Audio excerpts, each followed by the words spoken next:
Hello, everyone. I'm sitting here with Mark Slaughter of Slaughter in Winnipeg. How's the day going tonight, Mark? It's all good. It's snowy, it's cold, and it's cold and snowy, eh? But it's beauty. We love it. Right on. Now, can we expect a solo video off the latest solo album halfway from here? No, I think that record's pretty much, done at this point. I'm kind of moving on to some new music at this point. But, the videos and all that stuff is kind of a catchy situation because when you're trying to do videos and do all that stuff, it's kind of like, well, what are we doing it for? What's the mindset of it? Making the video cost money, making the record cost money, and I'm one person show here, so it's like one of those things that it just doesn't make sense. I'm working on a new track, which is just about finished with a gentleman named Mike Himmel, who plays in my solo band, and we're going to release that single probably in April. You're the first one actually to know this, and it's going to be pretty cool. Looking forward to that. Mm-hmm. Now, you played every instrument other than drums on Halfway From Here. How did you learn to mark the drum tracks for the drummer? There's, basically as far as the drums go, I program them, and then I give the drummer kind of a template of what I'm hearing. And, a lot of times it's really, really close of what, what it ends up being. But it's usually in the hi-hat and in the cymbal configuration when you program it just doesn't sound as real as it should. But I'm using this thing called Tune Track that's just amazing and has really made a difference in my recording process with drumming. So I've been using their stuff for about, I guess it's been about 6 years now, and it's amazing. Very cool.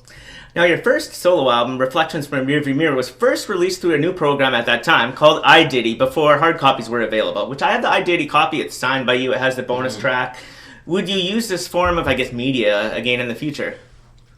I think it's a good idea with that one. The problem is with the way things go online at this point. The record companies and also people are becoming more apt to find their music streaming. They're not looking for hard copies of anything. But in the souvenir side, the iDiddy was great because it was a piece of plastic that was, made to actually be signed. That's the key point of it. It was made for, so that the Sharpie would stick to it and all that stuff, and then have the code on the back. So I think it's a great idea. I just don't think it really took off. Mm-hmm. Plus, it came out before the hard copy too, so you got fans initially buying it before that, which was pretty cool. Right. Yeah. Now, Frontiers has wanted to sign Slaughter for a long, long, long time. Mm-hmm.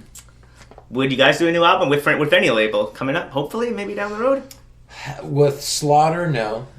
I just don't think that I hate to say this, but when you have people who live in different parts of the country, to get everybody in the same place, people with lives, Blando's got his daughters, Dana's got his son.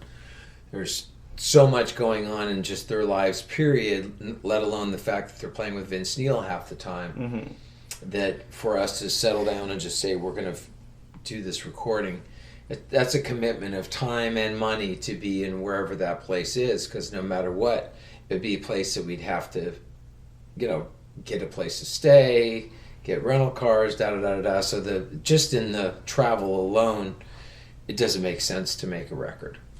Unless it's something like what I've done, which is do it all at my house, have everybody else play on it, then bring it back up. But then it becomes more of a solo thing, and everybody's just not into that mindset, On that topic, for the last decade or so, and it's had many changes, Slaughter been playing a song called Living Inside. Mm-hmm. What's going to happen with that? Would you record it solo, possibly? No, I think we'll do it as a band. I mean, that was written we went through a writing session in Florida years ago, and at that time, that was the one song that came out of it that I said, this is the killer, this is the best of the songs that we wrote.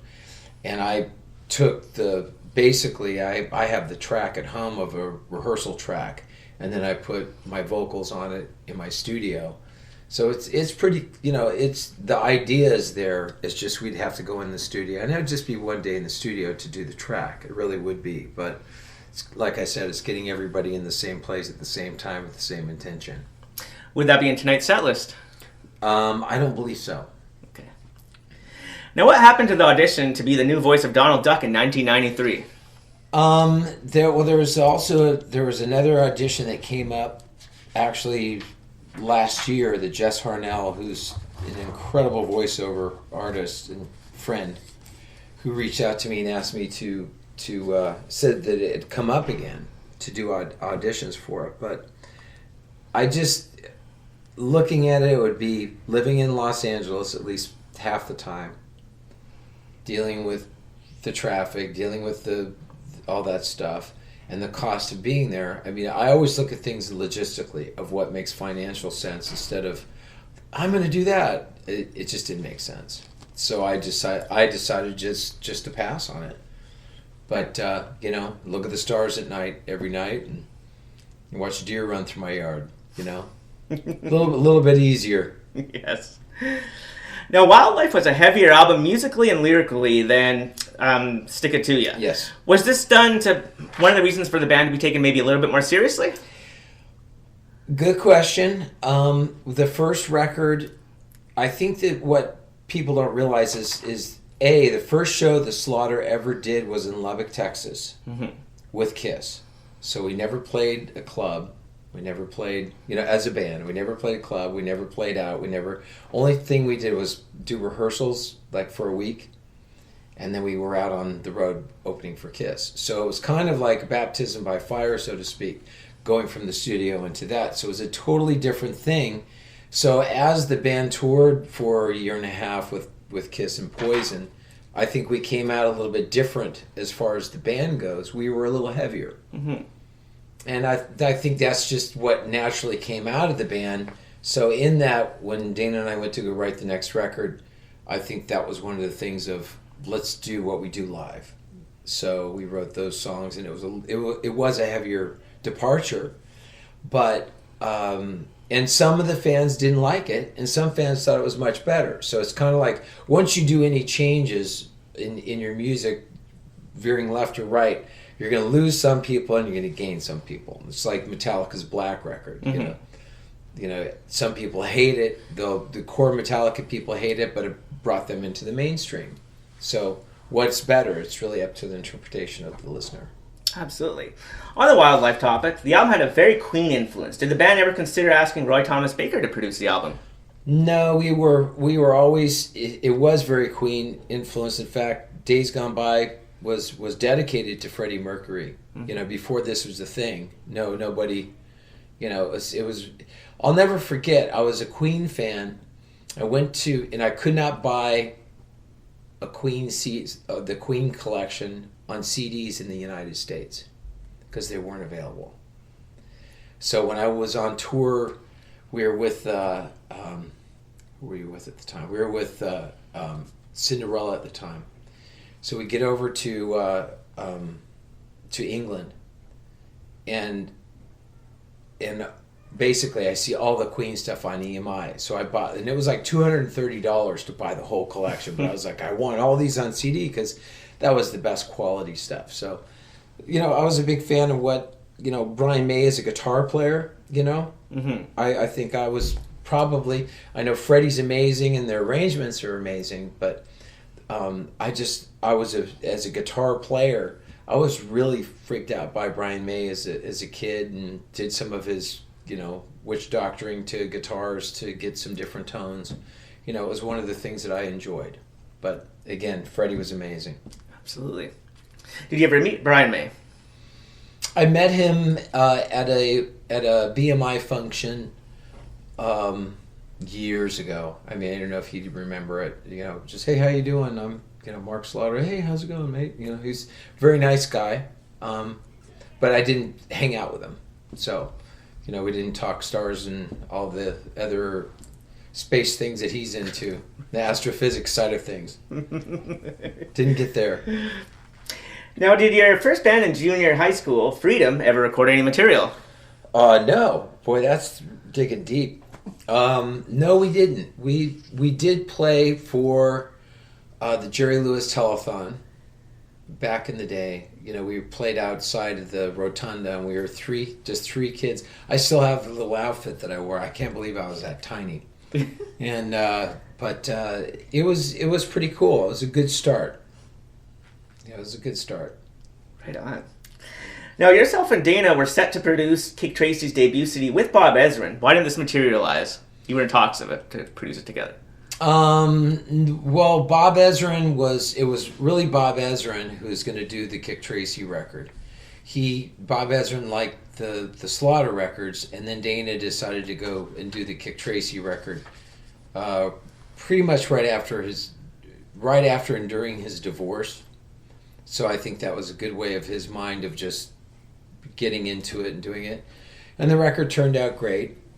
I went out and sang background vocals and was in the studio, hanging out quite often with that. Very cool. Mm-hmm. Now, you and Dana were also in talks to write tunes with David Lee Roth around the 1990 era. Was this close to happening? With David Lee Roth, no. There's nothing that ever materialized out of that. I mean, obviously, I'm a huge Van Halen fan. In fact, the track that Mike Himmel and I are releasing is very Van Halen influenced. And I think a lot of people, whole idea I think is with Slaughter and what I think that we have in common with Van Halen is it was a good time. We really try to make it to our music is upbeat. Mm-hmm. Absolutely. Now, the song Win This Game was written by yourself and Brendan Gooding for the movie All In. Would you ever consider releasing this? Because I can't find it other than the end credits of the movie. Yeah, that's it. That's the only thing that was released as, and it was just music for the movie itself.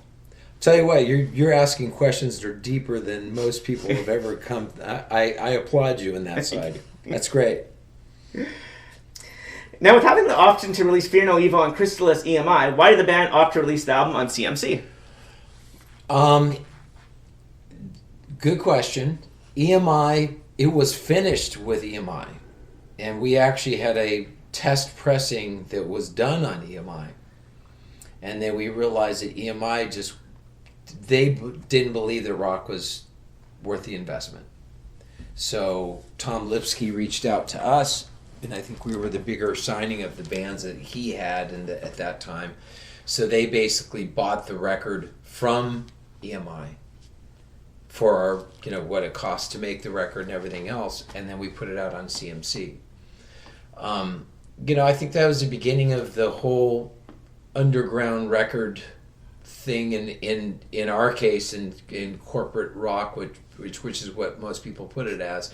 It became the sub labels more than it became the major labels, and again, I think it's the beginning of the demise. EMI pretty much right after that plummeted and failed and is gone. Mm-hmm. There is no, there's EMI for Christian, but as far as EMI, as far as a label, all these labels just keep eating each other, and there's just going to be one or two left. That's it. Absolutely. Now, Rock the World was in talks to make the Airhead soundtrack. How close was it to happening? Talks of it. I think that there was probably discrepancy of what they were willing to pay on that. Fair enough. Yeah. Now, you've done the song that's unreleased still to this day called Eyes Up in a Child's Eyes. Would you ever release this as like a studio track on an upcoming solo album or something? I probably will. Yeah, at some point I'll do it. It's again, I wrote it with the writer. I had the concept and wrote the song, and again, I've got more songs I know what to do with. It's just to figure out which ones will be the ones to release and what is the pulse of what people are feeling. I think what I really try to do is write songs that are going to be what people need at that point. Because I always look at music as it's my relief, but at the same time I look at it as what the listener listens to, which is what does that provide me? Does it make me feel like $1 million does allow me to drown, get rid of my sorrows and then move on, whatever it is. that's what I think I try to write my music as a soundtrack of people's lives, as opposed to just writing songs and putting them out. Mm-hmm.